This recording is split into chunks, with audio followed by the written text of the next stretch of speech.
So for today, quantitative methods in business, week 3, this continuation of descriptive statistics part 2. And once again, Dr. Gortes on board. And here are my simple reminders and the topics to be covered for today and the learning outcomes, the objectives. I will take responsible for the objectives natin. Hopefully, at the end of the lesson, these are the things that you can be capable of doing. Kahit isa lang, kahit dalawa, achieve natin itong mga learning outcomes natin. Alright, so ito yung range. No? Range was discussed last time sa part 1 ng descriptive statistics. Basically, ang range ay yung pagitan. Pagitan ng pinakamataas na score at yung pinakamababang score sa dataset. Application na ito sa business. Yung pinakamataas, yung pinakamaraming naibenta na product. Example, product 1, naka 100 kang benta. Tapos product number 33, yung naibenta 16 lang. Sa layo ng pagitan, di ba? That is 100 minus 16. Ang range natin ay 84. So, napakalayo ng pagitan. So, maganda kasi sa range, mas maliit yung pagitan, mas maganda. Kasi ibig sabihin ng maliit yung difference between the highest and the lowest. Ibig sabihin, magkakadikit lang. Yung mga products na naibibenta, example, you're selling softwares, you're selling electronics. Pag pare-pareho yung mga benta, example, products 1 to 10, halos pare-pareho lang yung benta. That is good for the company. Ibig sabihin, walang product na madalang may benta. Lahat ng products ay very saleable. Pero pag nakita natin ang laking diferensya, ng product number 10 sa product number 1, product number 10 naka 100, product number 1 naka 16. So, ang range ay 84. Ganun yung pagitan. That is the range. So, we can compute the range by subtracting the maximum less the minimum value. It can be an amount. It can be quantity. It can be number of products. It can be number of employees. Basta kahit anong numbers ang ginamit natin, pag malaki yung difference, that is not good for the company. Kasi dapat ay as much as possible pare-pareho yung mga products, yung quantity, the numbers, and the amount. No? Para yung range natin ay kunti lang diferensya. Like, isa lang yung diferensya, or dalawa lang yung diferensya. That is the ideal thing sa range. Okay, and the importance of range. So, sample ng range natin, example ito. The 16 to 23, hindi siya naka-range from highest to lowest, but you should be arranging first yung highest to lowest. Ito sa ating set ng data.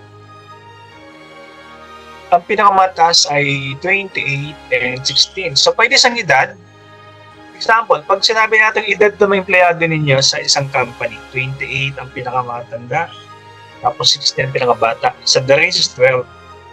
So, ibig sabihin yan, napakalayo ng agwat ng the eldest employee compared to the youngest employee, 16. So, anong impact ng ganong kalayo, no? May 28, tapos ang bata. Pag pinakamatanda, tapos pinakabata, pinagsama mo, di ba? So parang hindi equal yung kanilang opportunity or skills or knowledge. Siyempre, 28 years old, mas parang na yung skills yan eh. Compared sa example, 16, parang fresh lang from senior high school. So wala pa siyang masyadong skills, parang he will just rely or dependent doon sa mas ahead sa kanya. Samantalang pag yan ay pare-pareho ng age, example, lahat ay 27, tapos 28, tapos 26. Ang difference yan, dalawa lang eh. This is good for the company. Ibig sabihin, yung kanilang skills ay halos magkakapantay lang. Right? So, yung numbers pwede sang age, yung numbers pwede rin sang salary. Example, 16,000 ang salary. 24,000 ang salary, 22,000 ang salary, tapos 28,000 ang salary. So 28,000 minus 16,000. Ang difference, 12,000. So anong impact? Ang layo ng difference ng pinakamataas sa sahod doon sa pinakamababang sahod sa company. So malayo, di ba? So it can create example, grievances, may magko-complain, di ba? Samantalang pag yung kanilang salary halos ano lang, pagkakaparehas lang sila pag kinumpare natin, di ba? So that is good for the company.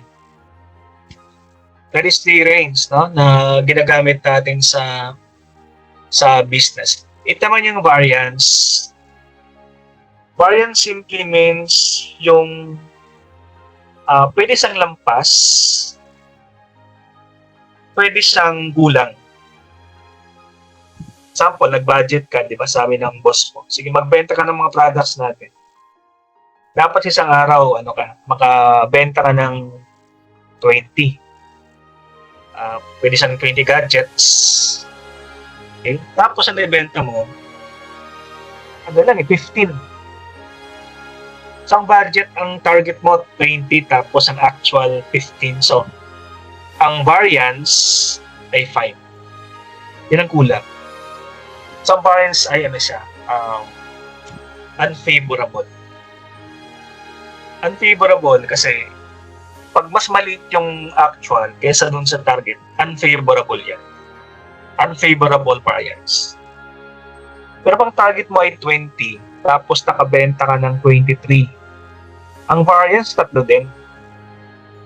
Kaya lang, favorable. Favorable kasi mas marami yung actual kaysa forecast.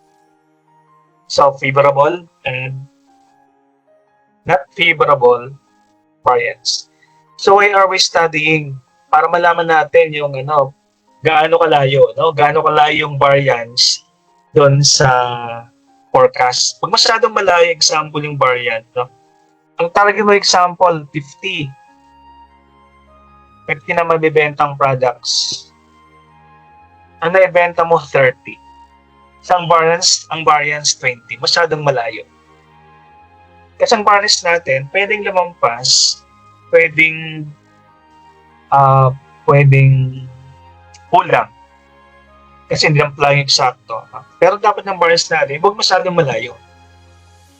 Dapat hindi siya lalampas ng 5%.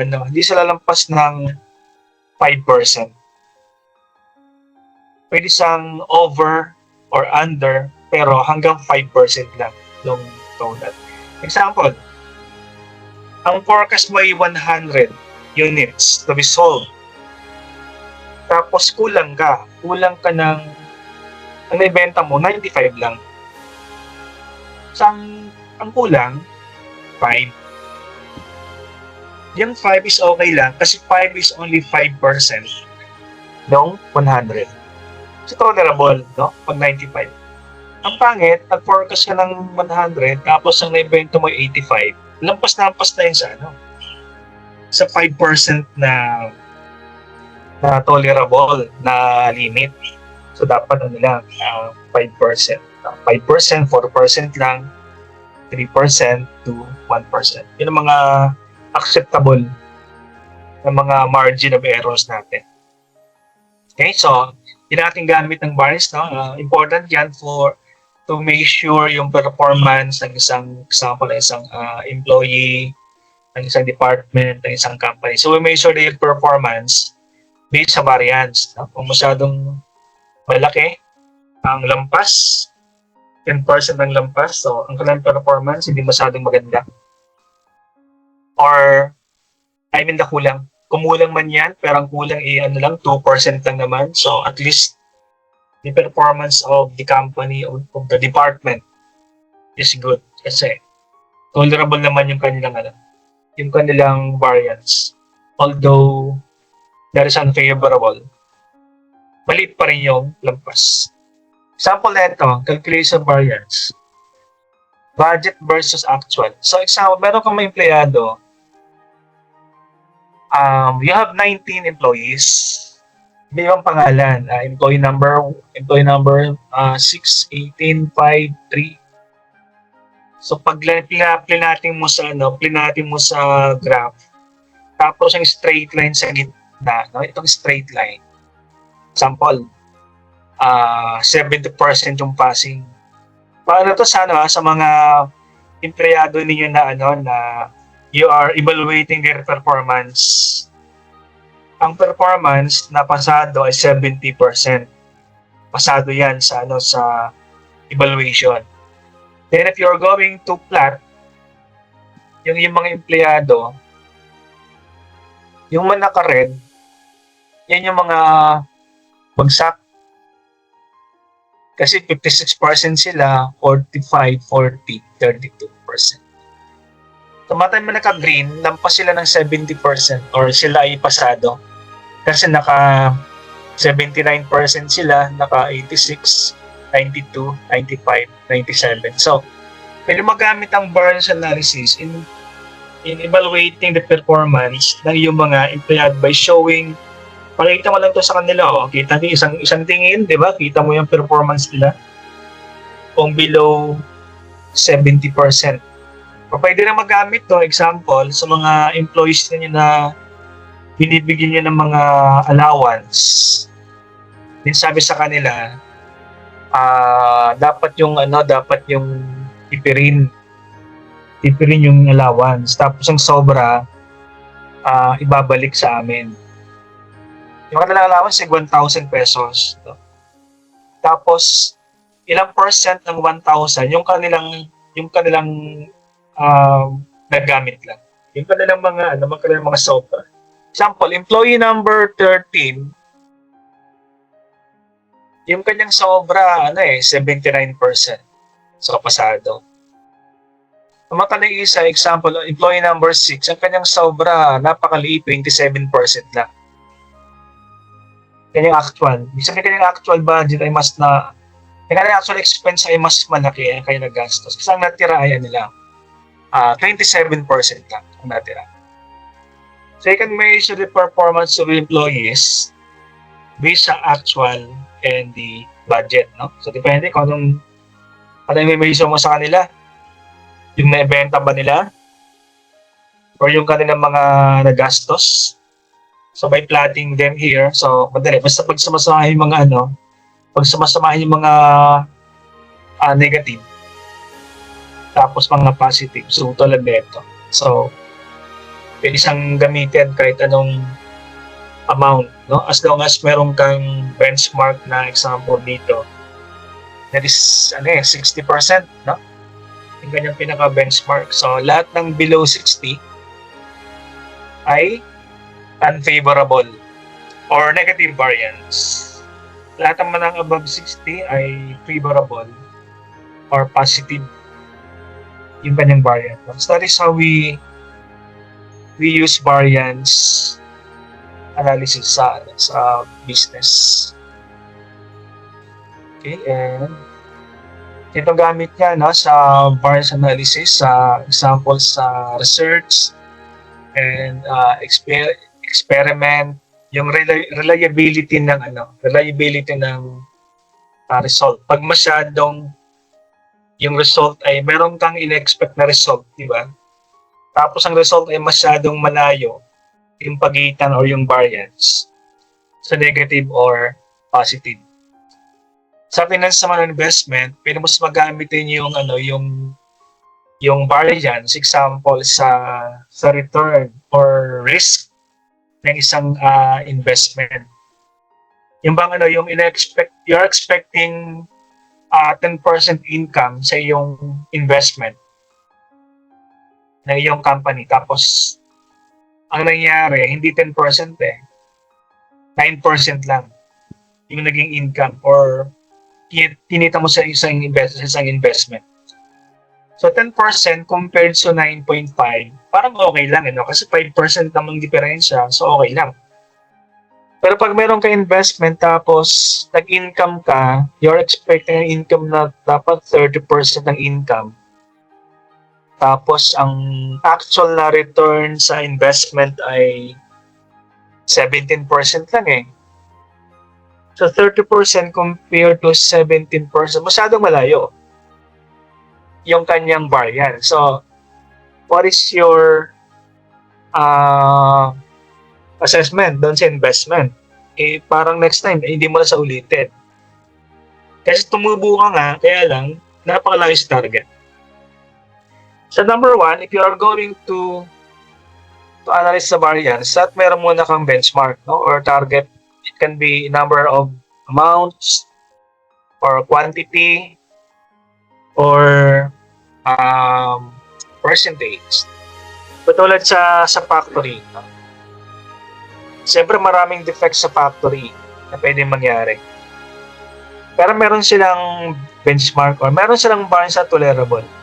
Sabi nila sa isang factory, pag meron kang 1,000 na products na ginawa, dapat ang defective 3 lang.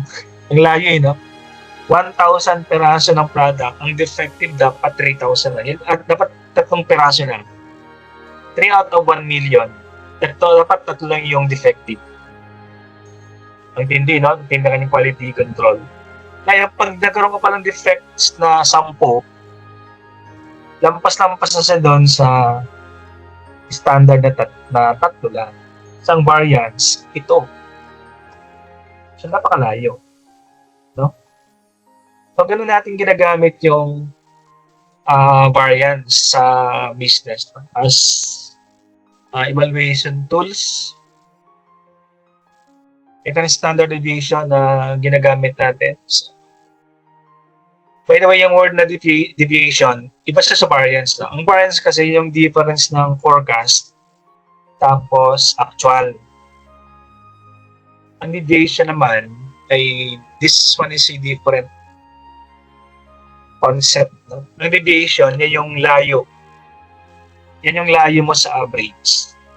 Simple na, simple illustration. Sa inyo, no? Sa inyo dito. Pag plinat natin yung age sa mga estudyante dito, may 17, may 18, may 19, may 20, may 21. No? Tapos pag in-average natin yung mga age nyo, ang average for example is 18, 19.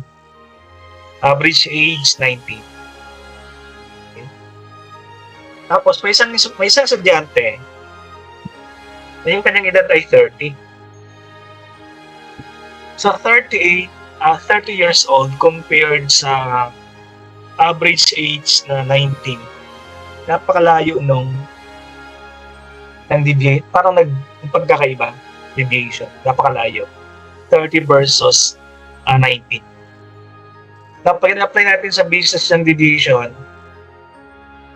pag kinuha natin yung average example, January to November, meron kayong mga benta ng products. No? Tapos pag in-average mo siya, ang average ng products sold from January to November ay on the average, nakakabenta ng 10,000 peraso ng products. January to November, average 10,000 products sold. Average. Now, pagdating December, nakabenta ka, 3,000. So, ang layo ng deviation, ang layo ng pagkakaiba ng 3,000 doon sa average na 10,000. So, there's something wrong. No? Pagdating ng December, okay lang sanang may iba ng 50 peraso lang, di ba? Pero pag yung deviation or pagkakaiba ay umabot ng thousands, there's something wrong. So, gagawa ka ng paraan to evaluate bakit ang layo ng deviation or ng pagkakaiba. Although meron tayong formulang gagamitin to compute the standard deviation or pagkakaiba. So, I think sa ating next slide is hindi pa dito. That's that yet. So, bakit natin ginagamit ang standard deviation sa business decision? Example, measuring risk. Dapat nating malaman, no? Pag masyadong malayo, yung deviation, example, Average sold natin, January to November, 10,000. Tapos pagdating December, naka 3,000 ka lang. Baka merong risk. Baka merong uncertainty. So, you will right away remedy, gawa ka ng paraan. Ba't ganun? To avoid na tuloy-tuloy siya, to avoid risk. At pwede siyang gamitin as performance evaluation. Siguro yung December, tinamad yung mga tao. Kaya yung lang benta medyo hindi na masyadong malaki, lumiit na siya. So you can evaluate yung kanilang performance. Pwede rin siyang gamitin ng forecasting sales and revenue.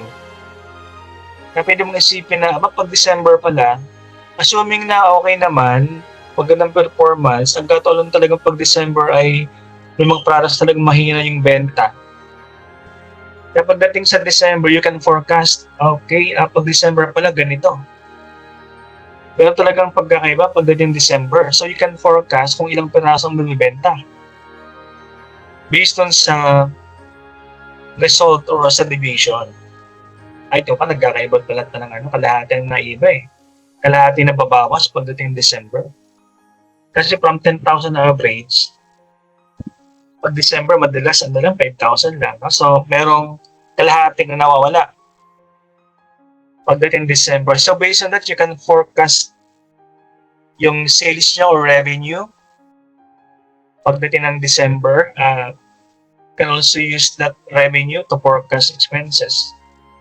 Kasi siyempre, we can forecast expenses natin, ang ating gastos, pag alam natin yung revenue. So that's the reason why standard deviation is important sa business. Now, how do we compute standard deviation? So meron ako ditong sample. By the way, focus muna dito sa kulay white na box. Ito yung formula in computing the standard deviation. Medyo complicated. Unang gagawin, you will get the square root of summation of x minus mean divided by n minus 1. Then, pag nasagot nito, you will get a square root. Anyway, paliwanag natin mamaya yan, itong formula na to. No need to memorize ng formula natin. Basta alam natin what is x mean, what is n, and what is 1. By the way, pag sinabi natin x mean tawag dito na ito may x tapos may bar sa taas. X mean tawag natin dyan. So we compute the x mean by sum, the summation, divided by the quantity. Yan ang ating x mean. Pag nakuha natin to, itong ilalagay natin dito sa loob ng parenthesis. Okay? Pwede ba maliwanag? O ulitin natin. Sampulan natin para malaman natin. Meron ako ditong Excel file, 2014 to 2018. Ito yung return. Pag sinabing return, ito yung balik. Ito yung balik ng pera ng isang investor sa company. It's a return on investment. Sabihin natin 6.8 is 6,800,000. Yan. Yan ang kanyang return in 2015. 6,800,000. Noong 2016, 10,500,000. Return on investment yan. In 2017, 36,000,001. In 2018, 27,000,007. Pero in 2014, negative eh. Negative yung kanyang return. Loss. Wala siyang return. Loss pa. Lugi siya ng 4,600,000. Kaya sa negative. So in first column, that is the return. In amount of pesos to Tapos next natin gagawin, is to get the total. 4.6 plus 6.8 plus 10.5 plus 36 plus 27. Ang total niyan is 76.5. 76.5. Next thing to be done, we're going to get the mean. Itong x na may bar sa taas, that is the mean. And how do we get the mean? Yung sum or total divided by the quantity. So, ibig sabihin yan, 76,500,000. Ito yung sum. Divided by the n. Yung n, ilang taon? 1, 2, 3, 4, 5. Okay? So, 76.5 divided by 5, ang mean natin ay 15.3. Mean is 15.3. Second column yan, no? Second column. Okay, next natin gagawin, third column. May formula sa taas, no? Return minus the mean. Ang return natin, 4.6. Ang mean natin, 16.41. So, ima-minus natin. 4.6 minus 16.41. Okay? Pag minus mo yan, ang sagot is 19.9. 19.9. Okay? Now, susunod, 6.8 minus 16.41.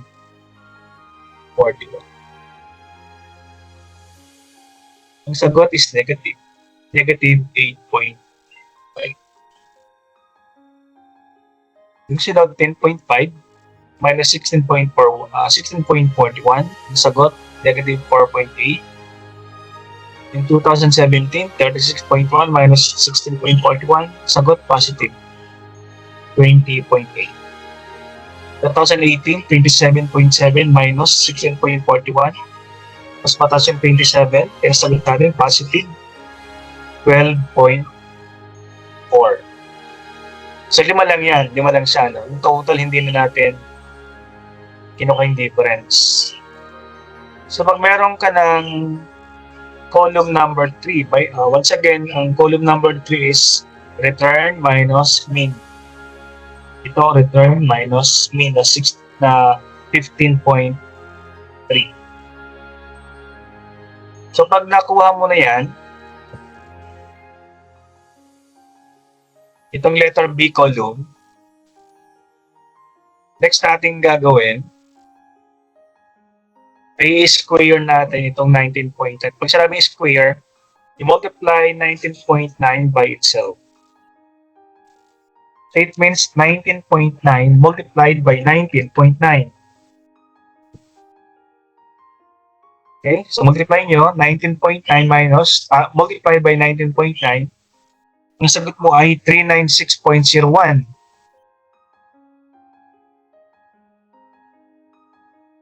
Sa ganun din sa ibang columns. 8.5 multiplied by 8.5. So that is 72.25. Hanggang 2018.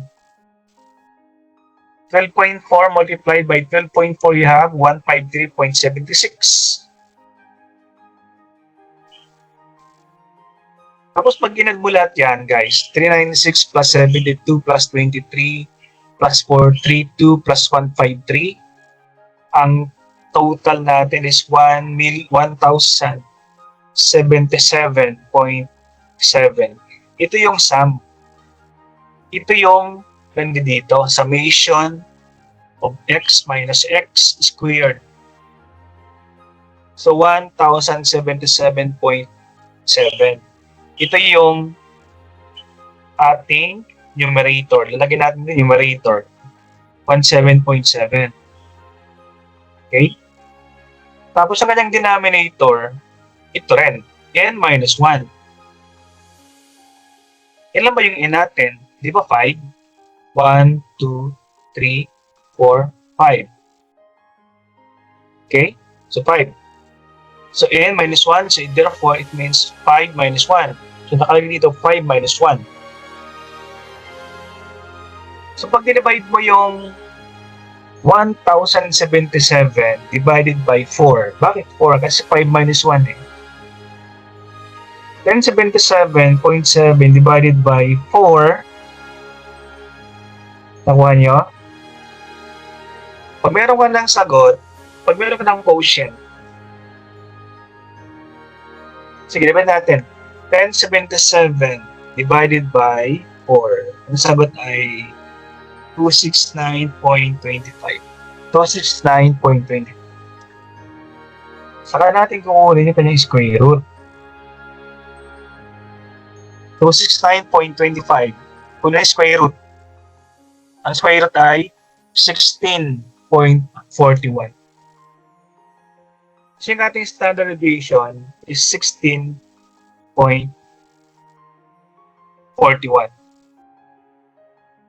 Okay? So, ano ibig sabihin ng 16.41? Yan yung pagkakaiba. Yan ang pinagkaiba average ng mga return compared sa ating average na mean na 15.3. Sabi ng ating mean or average is 15.3. Tapos nakikita mo dito, iba-iba ang kanyang amount.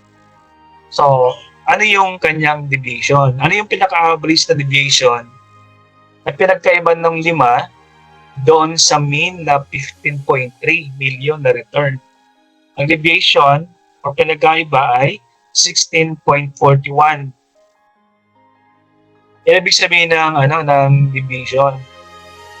So, ang pinagkaiba hindi ang difference ay hindi 19, hindi 8, hindi 4, hindi 20, kundi yung average na 16.41. So, nagkaiba daw yung return on the average 16 million compared sa mean ng company. O yung naggamit ang ng deviation, pag-deviate. Pag-deviate, yung umiba, pagkakaiba, ang deviation. So, 16. May tanong dito kasi ang exam nyo next week is an exam. So, puro computation. Kasi quantitative tayo.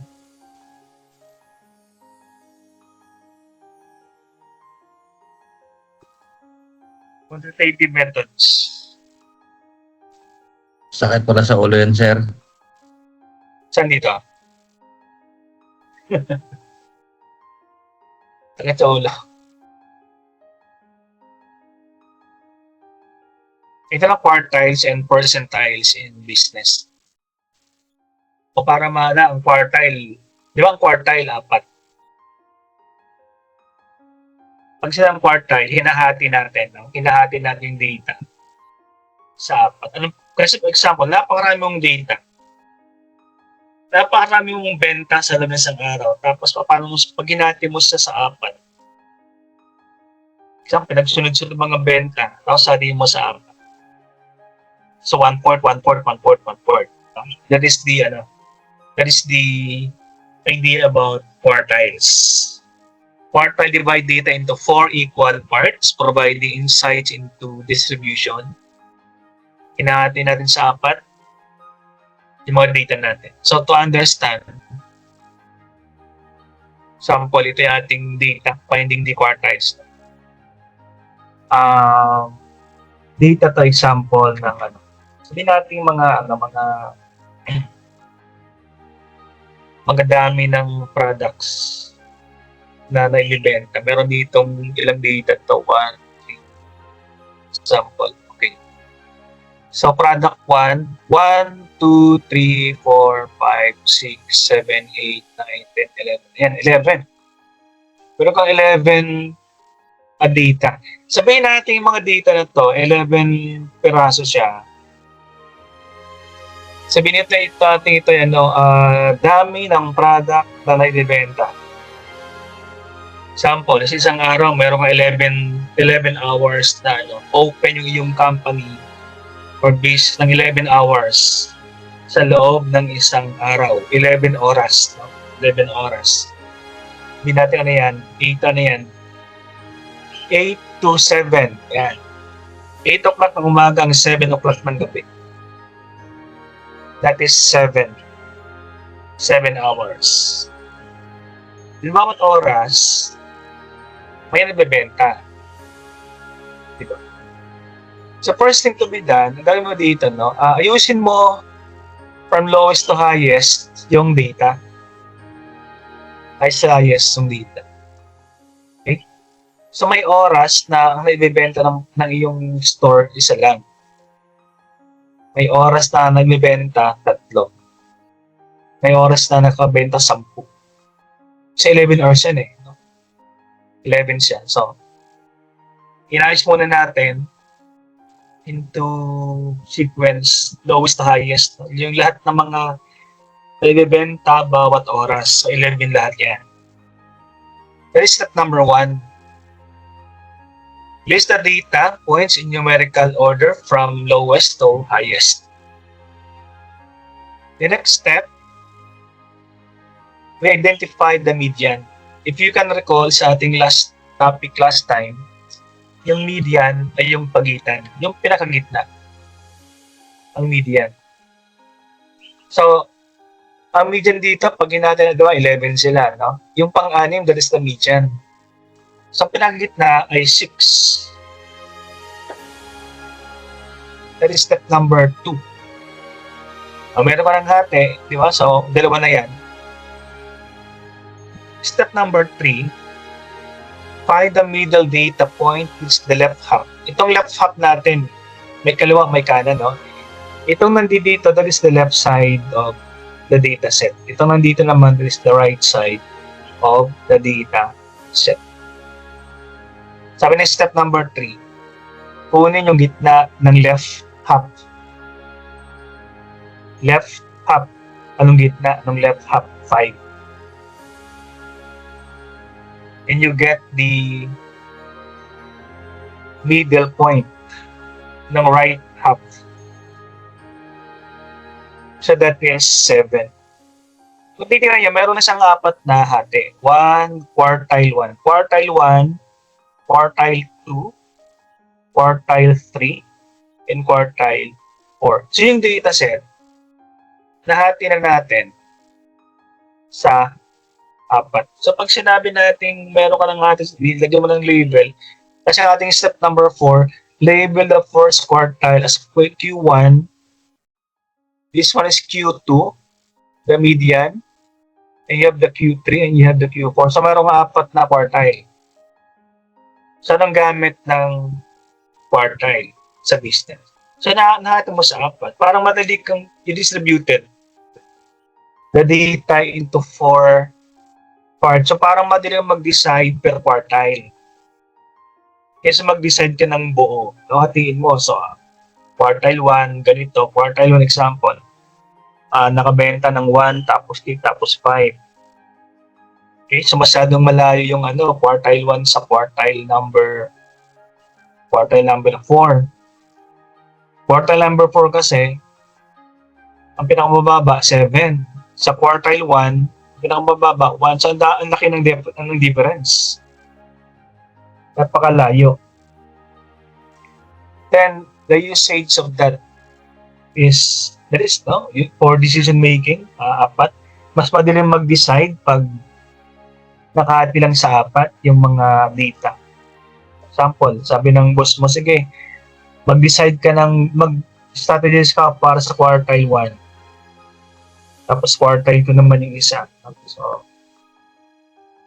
that is quartile, ito naman percentile. No? Kasi ang topic dito is quartiles and percentiles in business. Yung percentiles naman yung ating gawin. O finding the percentile. Example, we have 2 columns here. No? First column, the softwares. Second column, sales. Software 1, nakabenta ng 20,000. Software 10, nakabenta ng 34,000. Okay, let's find the percentile. So naka-arrange na siya. Unang-una, the data should be arranged highest to lowest, 20, 21, 22, 24 hanggang 34. Okay, then find the n. Pag sinabing n, ilang software? So 10. So the n is 10. Find the n, the total of data point is 10. Next, find the percentile. Is example, sa gusto mong gawin, gusto mong hanapin yung percentile ng software number 6. Ito. What is the percentile of software number 6? Hindi sa percentage, percentile. So, in finding the percentile for software number 6, find muna yung n. Yung n, sa ilalim ng 20 software number 6. Ito yung 6, di ba? Sa ilalim niya mayroong 5. 1, 2, 3, 4, 5. That is the small n. There are 5 softwares with a lower sales than software 6. So n is 5. Why 5? Kasi 5 yung mas mababa sa software number 6. Okay. So pag given yung in small n, this is 5, we cannot compute or calculate the percentile. So you simply divide. P or percentile is equal to 5 divided by 10 times 100. So the answer is 50. So ibig sabihin yan, software number 6 is in the 50th percentile. So you can compute all the percentile of the other softwares, no? Pero the same na yan, the same formula yung gagamitin. So anong gamit ng percentile? Of course, you can decide, yung software is pang 50th percentile, ibig sabihin yan, kalahati ng softwares ay mas mababa ang benta kaysa software number 6. So yung kanyang gamit, no? sa negosyo. Sa application of percentile in business, ayan, you can analyze the sales data. Sabi ko kanina, di ba? Pag yung percentile, you can conclude na kalahati ng software na benta ay below software number 6. Pwede mo rin siyang gamitin to evaluate the performance of your employee. Ibig sabihin naman, lahat ng below software number 6 ay mababa ang performance. Okay? Tapos lahat ng mataas sa software number 6 ay mataas yung kanyang performance. Yan ang gamit natin sa business. O pwede rin sabihin, market insights, na para software 1 and 5, mababa siguro yung ating marketing strategy. Kaya sila nasa lower percentile. O lahat ng software above 7, 8, 9, 10, siguro maganda yung ating marketing strategy. Kaya mas marami yung bumili. That is market research insight. Na kaya we can conclude using the percentile method. Now, the last topic is the business data comparison. So we can compare data. We can compare data sa loob ng isang company. We can also compare data magkaibang company. Basta compare natin mga business data, example yung benta, yung kanilang mga income, yung kanilang mga asset, yung kanilang mga capital. No? We can compare, you can benchmark. What is important, no? Pag nag-compare ng data, yung benchmarking, kung gaano kakalayo sa mga kalaban mo or magkaparehong companies. Kaya meron tayong ginagamit na business data comparison. So pwede siyang comparison company A to company B. Yan. Pwede rin comparison sa loob mismo yung company. Example, department 1 to department B. ang department yung mas profitable. That's the idea, no? Bakit meron tayong business data comparison. And for sample, yan. Comparison of income statement. So, by the way guys, ang income statement ay ito yung laman ng income statement ay yung benta ng company, yung kanilang mga gastos, yung mga tinubo ng company. So, you can compare yung benta ng company compared sa ibang company. Example, dalawang companies. Company A tapos Company B. Right? So yung Company A, ang kanyang net sales or benta 1 million. Diba? Tapos yung kanyang net income 120,000. Yung Company B 1 million din. Kita niyo guys, parehong company ang benta parehas 1 million. Pero pag tinignan mo yung kanyang net income, percentage wise, company ang kanyang net income ay 12% ng kanyang benta. Samantalang Company B, yung kanyang income ay 19% ng kanyang benta. Okay? So ayun guys, magbabago ng yung inyong conclusion sa dalawang company. Kanina kasi magkapareho yung kanilang net sales. So sabi natin parehas lang pala.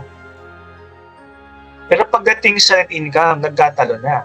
12% versus 19%. Of course, mas profitable yung naka 19%.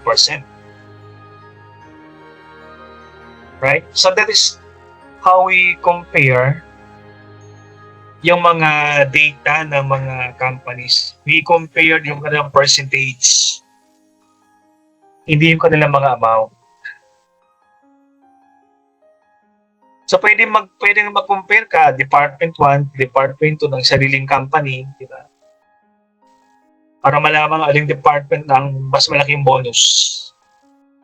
So ganun mo sa ginagamit, no? Get the percentage ng net income versus the net sales of the company. Hindi lang yung amount na ating tinitingnan.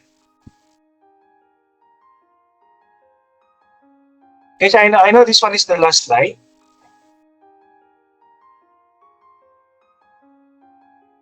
I would like to testa sa amin anong tambol. You know, I want to credit Google for the 4 years. Ingay, no, may tambol na.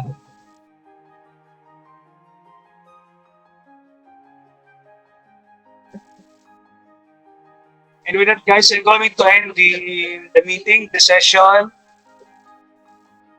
So, thank you for attending, everyone.